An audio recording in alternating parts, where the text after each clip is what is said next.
Pessoal, não vamos esquecer de acionar o sino. Olá, combatentes do Canal Arte da Guerra. Hoje nós vamos estudar um dos líderes medievais mais icônicos do século XV, né? O Vlad Dracul. Ele nasceu em 1431, né? No que hoje seria a Romênia, um território aí, parte da Romênia, parte da Bulgária, né? A Valáquia. E ele foi importante na resistência contra os turcos otomanos.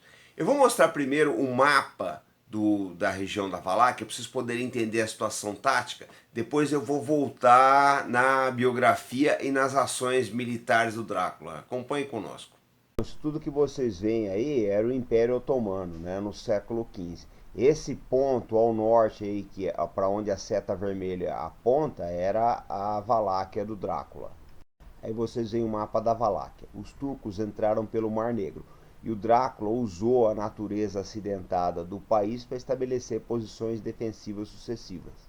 Esse aí é o Castelo de Poenari, que ele construiu com mão de obra escrava. Ele construiu diversas fortificações. Uma coisa que eu não falei é que o Drácula também era mestre em construir fortificações. Ele fez vários castelos. E aqui é a nossa lenda, Vlad III, Vlad Tepes, o Empalador, também conhecido como Príncipe Drácula. Vocês veem um desenho, uma gravura da época de como era um empalamento, tá? Essa daí até está conservadora. O espetáculo era muito mais dantesco do que isso. Essa aí já dá uma amostra mais apurada do que era. Ele empalava e deixava o pessoal morrendo ali. Tinha gente que agonizava por dias. Na sequência vocês veem, dizem que é lenda isso daí, né? Que ele teria almoçado ou jantado no meio de uma floresta de corpos empalados, né? Isso os inimigos diziam dele. E agora vocês veem o Mehmed II, conquistador de Constantinopla, né? E o maior oponente do Drácula nas guerras da Valáquia. Bom, é o seguinte, o Vlad, ele ficou um bom tempo na corte dos turcos, tá? Como refém. Era uma situação muito comum na Antiguidade e na Idade Média, né? Então, dois países faziam um pacto militar e o país, em inferioridade de condições de fazer a guerra, ele enviava geralmente um parente do soberano para ficar de refém na corte da potência, justamente para não haver guerra. E na mão dos turcos ele deve ter sofrido o diabo, mas também aprendeu a fazer guerra. O fato é que na juventude o Drácula estudou muito os métodos militares e ele também estudou muito a luta corpo a corpo. Por que ele tinha esse apelido, Dracul? Dracul quer dizer dragão ou demônio, tá? O pai dele era de uma ordem religiosa que tinha esse nome, Dracul. E ele herdou o apelido, né? Vlad Dracul, Vlad demônio, Vlad dragão. Agora, essa lenda de bebedor de sangue, tá, não tem nada a ver com a vida dele. O Bram Stoker conheceu a história, adaptou para o vampirismo, etc. E acabou ressuscitando o mito. Mas o que o Stoker aproveitou de real na vida do Dracul, né, era só a região, né, ali da Romênia e também a crueldade dele. Mas ele não era bebedor de sangue, não era vampiro, não era nada disso. Ele era um líder muito cruel, diga-se passagem. Agora, uma coisa que tem que ser lembrado, gente. A crueldade era tônica naquela época, tá? Era tônica. Os turcos também não eram flor que se cheirasse, não. Ali ninguém era santo. Bom, quais os métodos importantes que nós temos que aprender com o Drácula? Ele fazia no século XV, 1462 por aí, métodos de guerra que só se consolidariam no século XX. Por exemplo, guerra noturna. Ele fazia guerra de noite, ele atacava os acampamentos dos turcos à noite. Tá? É uma coisa temerária. Se vocês lembrarem que não tinha óculos de visão noturno, não tinha nada disso, e exigia um certo planejamento, né? Rotas de aproximação, coordenação com as duas direções de ataque, tá? Aproveitamento de fase da lua e por aí vai. Então, vocês veem como ele era inovador, né, nesse quesito. Os turcos tinham uma superioridade muito grande. Acredita-se que o exército do Mehmed II, que invadiu a Valáquia, tinha aí entre 250 e 300, entre 200 e 300 mil soldados. De 150 a 400 você já vê de tudo. E eram equipados com tudo que vocês podem pensar. cavalaria, tropas de assalto, engenharia, eles tinham capacidade de construção de pontes, barcos, etc. Contra isso, o Vlad só poderia opor um exército de 30 mil voluntários, né? Camponeses e pastores, etc. Então, é aquilo, você tem um exército em condições de inferioridade numérica, você tem que partir para duas coisas. Três, né, na verdade. Você tem que ter muita disciplina, você tem que ter mobilidade, ser engenhoso e principalmente ser cruel, não tem jeito. Uma outra coisa que o Vlad inovou também, que seria usado depois na Guerra do Vietnã, era o uso de armadilhas. Então o que eles faziam?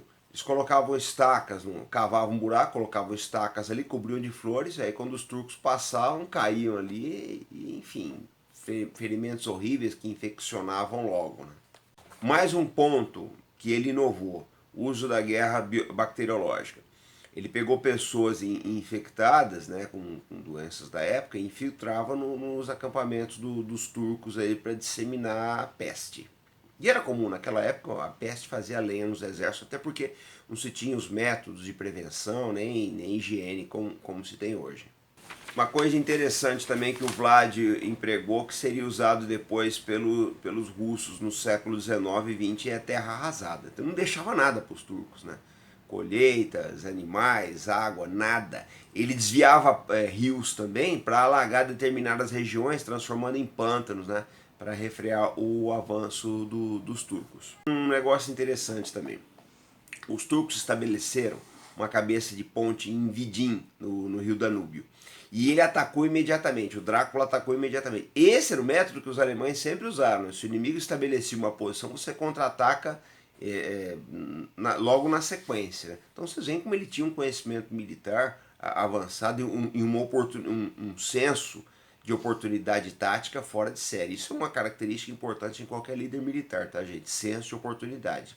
Poder entender o que está acontecendo e já explorar essa oportunidade tática.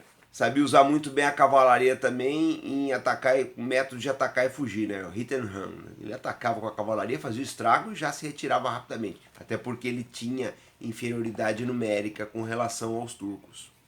Agora, o método mais famoso que imortalizou o Drácula era o empalamento, né?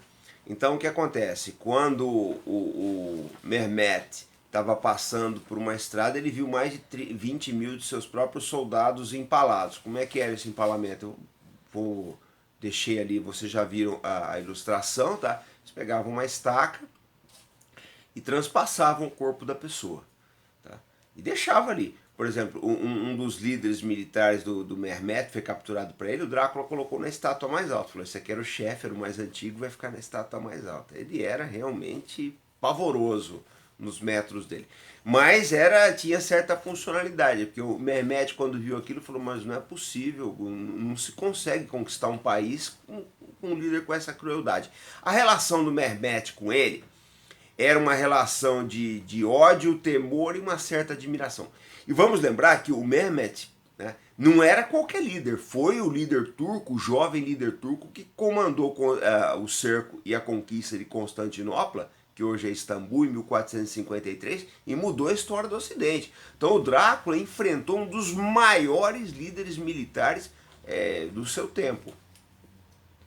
Agora é lógico, né, gente, uma força pequena como a do Drácula não tinha condições efetivamente de ganhar a guerra. O que ele conseguiu fazer foi atrasar os turcos por algum tempo, mas o Mehmet conseguiu conquistar aquela região, tá? Pouco depois o Drácula caiu também prisioneiro dos húngaros, porque isso é ilação que eu vou dizer para vocês é um pensamento meu, não tenho como provar isso, mas eu acho que os húngaros pensavam que ele era incontrolável, né? É a impressão que se dá. O fato é o seguinte, né, gente? Essas coisas da Idade Média eram muito complicadas. Por exemplo, você está lutando a favor dos turcos ou contra os turcos hoje, né? O pessoal trocava de lado, ainda mais uma potência, um país pequeno como o dele, trocavam de lado com muita facilidade. A guerra contra os turcos, o Drácula começa o seguinte, o Mehmet enviou 2 emissários para lá para cobrar tributo, né, para fazer a paz, cobrar tributo do Drácula. Aí ele mandou os caras tirarem o turbante, e aí os emissários disseram que pela religião deles só podiam tirar o turbante na presença de Alá, né? Aí o Drácula não teve dúvida, né? Mandou pregar o turbante na cabeça deles com prego e enviou eles de volta para lá. E começou a guerra. O Mehmet resolveu invadir aquela região. Então vocês veem, né, que é uma vida realmente, ele era um líder com grande habilidade militar, tá? Ele segurou os avanços dos turcos aí enquanto pôde. Depois, quando os húngaros cortaram o apoio, ele acabou perdendo. Ele tinha o apoio do Papa Pio II também, tá? Era um aliado da igreja, foi o único também que ficou a favor do Papa nessa cruzada aí. Então, gente, esse foi o vídeo de hoje. Eu deixei algumas publicações na Amazon para vocês. Vocês dão uma olhada aí. Tem essa que tá aqui, aparece aqui na legenda. Ela conta a história, efetivamente, não a lenda do Bram Stoker, mas é a história mesmo do Drácula, tá?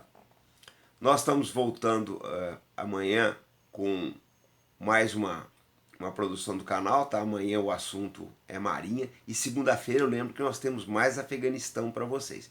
E não esqueçam, agora em outubro nós temos a nossa produção da Guerra do Golfo, tá ok, pessoal? Sempre com responsabilidade, compromisso e fé no Brasil. Até o próximo vídeo.